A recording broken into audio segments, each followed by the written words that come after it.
আজ বৃহস্পতিবার ২রা বৈশাখ ২০২৬ সালের ১৬ই এপ্রিল। তুলা রাশি, তুলা লগ্ন, লিব্রা সাইনের জাতক জাতিকাদের আজকের দিনটি কিন্তু অত্যন্ত সাবধানতা সচেতনতা অবলম্বন করে চলতে হবে।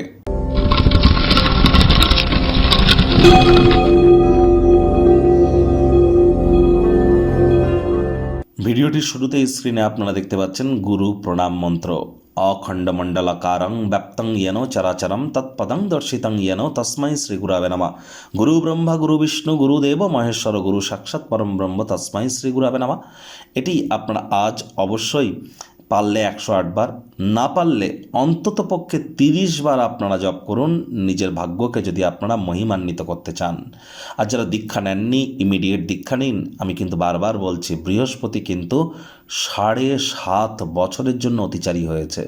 যে বৃহস্পতি বছরে একবার রাশি পরিবর্তন করে, সেই বৃহস্পতি এখন বছরে ৩-৪ বার রাশি পরিবর্তন করছে।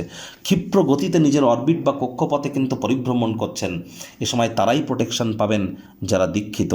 চারপাশের পরিস্থিতি নিশ্চয়ই দেখতে পাচ্ছেন। আর্থিক সংকট, সামাজিক সংকট, রাজনৈতিক সংকট, পারিবারিক সংকট, স্বাস্থ্য সংকট, মানসিক সংকট, পরিবেশের সংকট, দূষণের ক্ষেত্রে যদি দেখেন, তাহলে সকল ক্ষেত্রেই কিন্তু সংকটময় পরিস্থিতি চলছে। আমি নেগেটিভ কথা আপনাদের বলছি না, এর মধ্যে যদি পজিটিভিটিকে খুঁজতে চান, গুরু বিনা কিন্তু এ পরিস্থিতি থেকে বার হওয়া বা নিজেকে প্রোটেকশানে রাখা এক প্রকার অসম্ভব।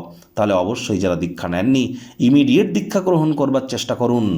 ভাগ্য মিটার আজ আপনাদের বলছে 5/10 ভাগ্য আপনাদের অনুকূলেই থাকবে। তাহলে দিনটি চড়াই উতরাইয়ের মধ্য দিয়েই অতিবাহিত হবে।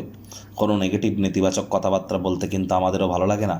তবে গ্রহ নক্ষত্রের হেরফের অনুযায়ী ইন জেনারেল ডেলি প্রেডিকশন আমরা প্রস্তুত করে থাকি। মাথায় রাখবেন, এটি শুধু আপনার জন্য ব্যক্তিগত রাশিফল কিন্তু নয়, পৃথিবীতে যতজন তুলা রাশির জাতক জাতিকা আছে তাদের প্রত্যেকের জন্য। তাহলে আপনার ক্ষেত্রে 100% খাটবে এমনটি যেন ভাববেন না। আর ব্যক্তিগত আলোচনার জন্য এনিটাইম আমাদের সাথে কনসাল্ট তো আপনারা করতেই পারেন। আজ অবশ্যই কায়িক পরিশ্রম হলেও শরীর মনে সতেজতাই অনুভব করবেন। কাছের মানুষজনেরও আপনাদেরকে কিন্তু অনুপ্রাণিত করবে। তবে আর্থিক লেনদেন করবার সময় সতর্কতার সাথে করুন, তা না হলে ভুল করে বসতে পারেন। ওই ১,০০০ টাকা লিখতে গিয়ে ভুল করে ১০,০০০ টাকা লিখে বসতে পারেন।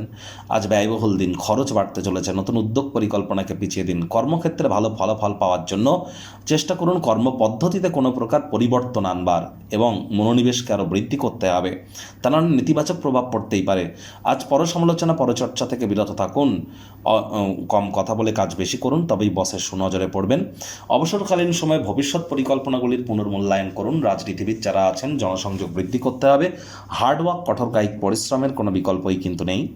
শিক্ষার্থী বিদ্যার্থীদের পড়াশোনায় মনোযোগ আরও বৃদ্ধি করবার দিন। উচ্চশিক্ষার জন্য যারা বিদেশ যাত্রার কথা ভাবছিলেন, ভাগ্যদেবীও আজ আপনাদের পক্ষে নেই।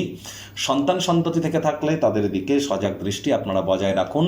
হাউস ওয়াইফ যারা আছেন, দিনের শুরুটা তাড়াতাড়ি করুন। প্রেমিক প্রেমিকা, স্বামী স্ত্রী, না ভাব ভালোবাসা, রোম্যান্স, না তর্ক বিতর্ক, অশান্তি, কোনোটাতেই বাড়াবাড়ি যেন করবেন না। অন্যান্য দিনের ন্যায় আজকের দিনটিকে সাধারণ হিসাবে ট্রিট করবার আপ্রাণ প্রচেষ্টা আপনাদেরকে করতে হবে। ডমিনেটিং নেচারের হলেই কিন্তু মারাত্মক ক্ষতি। বাজে শব্দের প্রয়োগ করা থেকে বিরত থাকুন। পরিবার পরিজনদের সাথে ভাব ভালোবাসা বাড়বে। শত্রুপক্ষ বিরোধী পক্ষ খুব একটি শক্তিশালী থাকছে না।